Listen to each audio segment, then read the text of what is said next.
Everyone online loves to show you how much your Airbnb can make in revenue, but what most hosts won't talk about are the hidden things that actually will eat away at your profits and leave you wondering why you're working so hard for so little. Today, I'm going to walk through the real expenses that come with owning a short-term rental or Airbnb as you might know it, everything from insurance, utility, and even some of those sneaky things that you're not thinking about. Stick to the end and I'll give you a simple checklist to figure this all out and exactly what your property can make in profit, not only worrying about the revenue side. Let's get into it.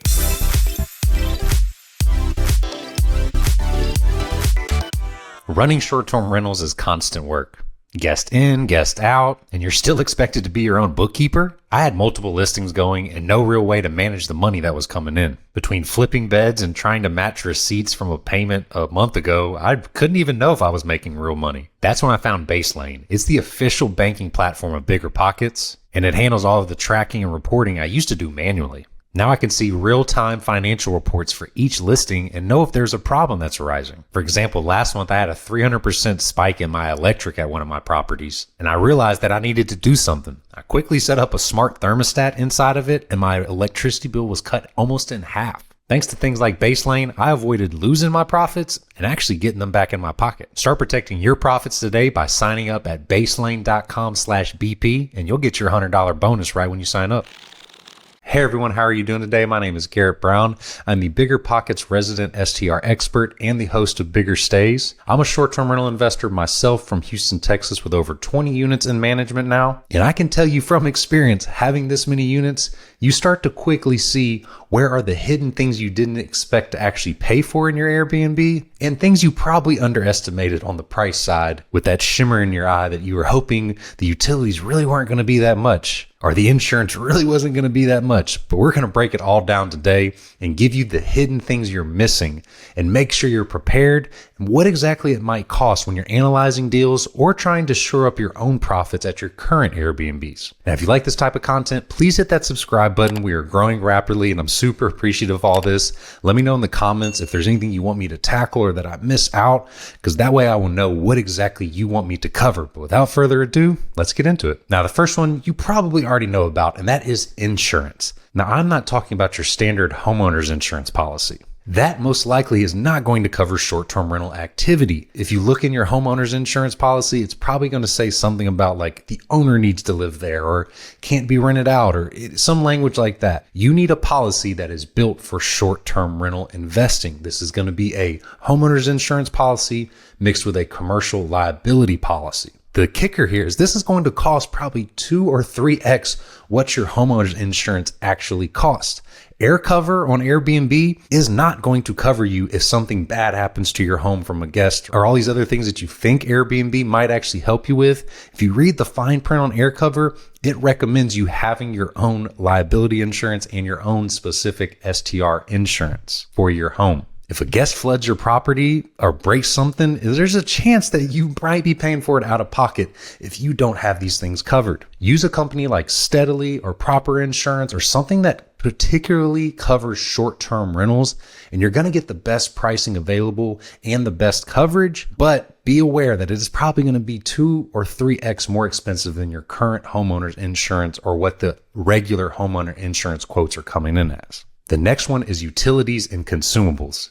Guests do not treat this house like their own. They're going to crank the AC down to 68 degrees, leave all the lights on, leave the hot water running in the shower for longer, all these things that are going to add up on your utility bill. So whatever you think you might be spending on your electricity bill for that month or your water bill if you have one, anything like that, go ahead and probably double that because you're probably going to be closer on the high side of your utilities. Now, this is also a year-long process because in the summer it could be much higher than in the winter and vice versa depending on your location and the guests coming in. But whatever you're estimating for your utility bills, just go ahead and add someone extra there. The next one is the consumables, paper towels, toilet paper, coffee, trash bags, all these things that just keep getting used and taken over. You're going to be spending about $100 to $150 a month on these type of supplies. Maybe a little less if you buy in bulk or don't have as much activity in your place. But I would go ahead and prepare to add on at least about $100 a month just to take care of the consumables in your place. The bigger the place, the more consumables. Smaller the place, less consumables. So you can kind of do a little math there yourself from the estimating side. The next one that a lot of people don't think about is the OTA fees or the payment processing fees. If you're on Airbnb, Booking.com, Vrbo, or anything like that, they all have different fees they are going to charge for every single booking.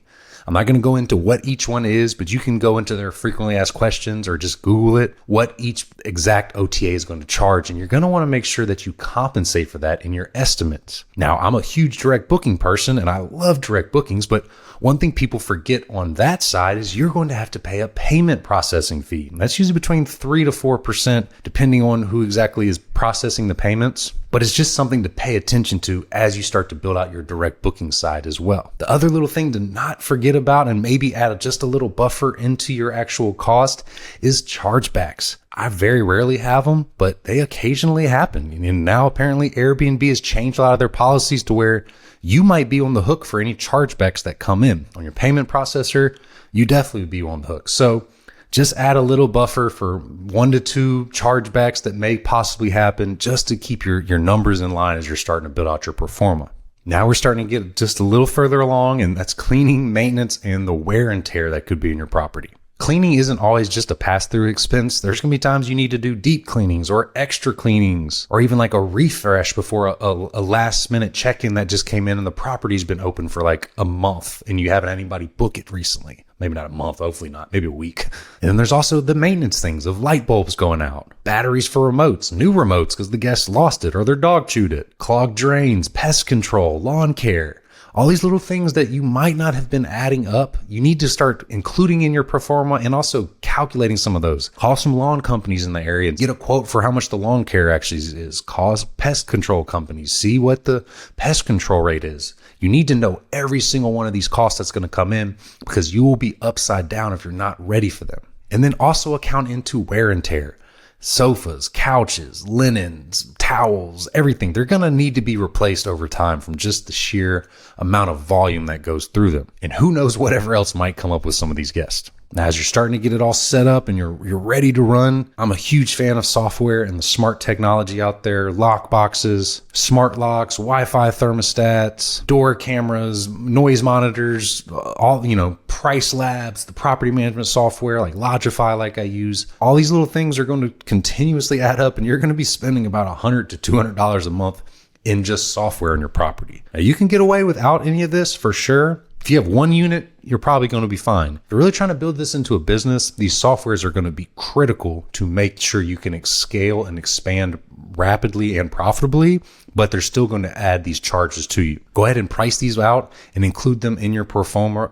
That's always a tough word to say, pro forma, as well, to make sure that each little cost is associated for it. If you have any questions about what softwares you may need or want that will help you, let me know in the comments and I'll give you my software stack and go into exactly the ones I use and the costs I can remember for them now. Then one of the last big things too is your marketing and your branding. You do not want to only rely on Airbnb to get bookings. This is a new age. There's way more competition there. You need to be doing marketing and branding onto your properties to get more eyeballs for the direct booking side or however you're wanting to. You need to get professional photos, professional video, drone footage, all these things. You're going to be spending $1,000 to $2,000 or maybe more up front to get some of these going. If I had to recommend, I think you should spend between 5 to 10% of your revenue coming in on marketing to keep it as consistent. This can vary a little bit depending on your goals here, but marketing and branding are huge and do not count this as a zero expense. You're going to need to figure something out with this.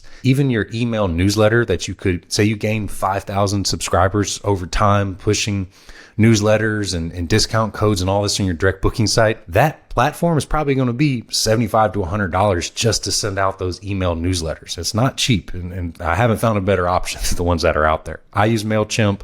I know there's other options, but they're all kind of in the same price range I've seen. And the last, these are the super sneaky hidden ones that you do not think about for sure. And it's just a quick checklist I'm going to run through to make sure you're prepared for them. Your permits and your licenses. Every county area will have a different one, maybe $100, maybe $1,000. Those are going to add up. After that, you have taxes.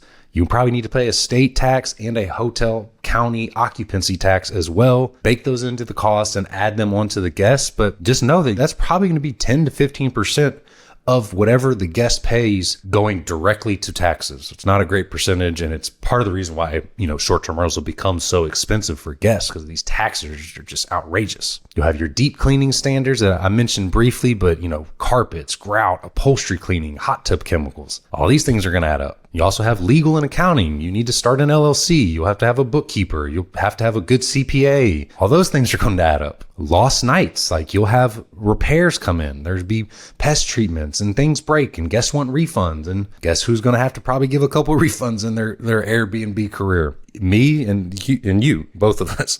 It's going to happen. Like, just bake these into it. Like, I don't want people upside down buying a property.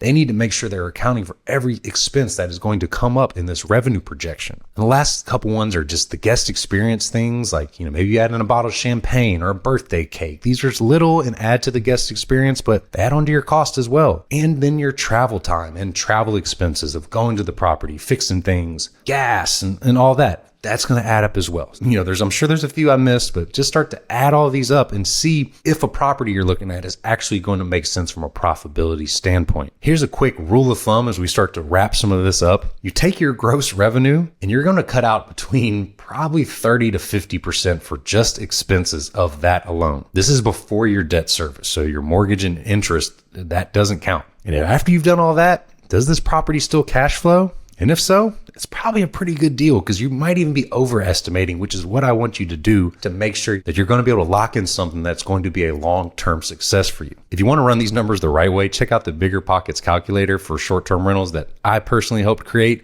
in the description below. This is going to be a ton of numbers that you need to pay attention to, and it's going to be a game changer for you as you start to price properties. Let me know in the comments if I missed anything, or you want me to cover a part 2 on this or a deep dive further into it. And if you made it this far into the video, hit subscribe, and we'll see y'all in the next one. Take care.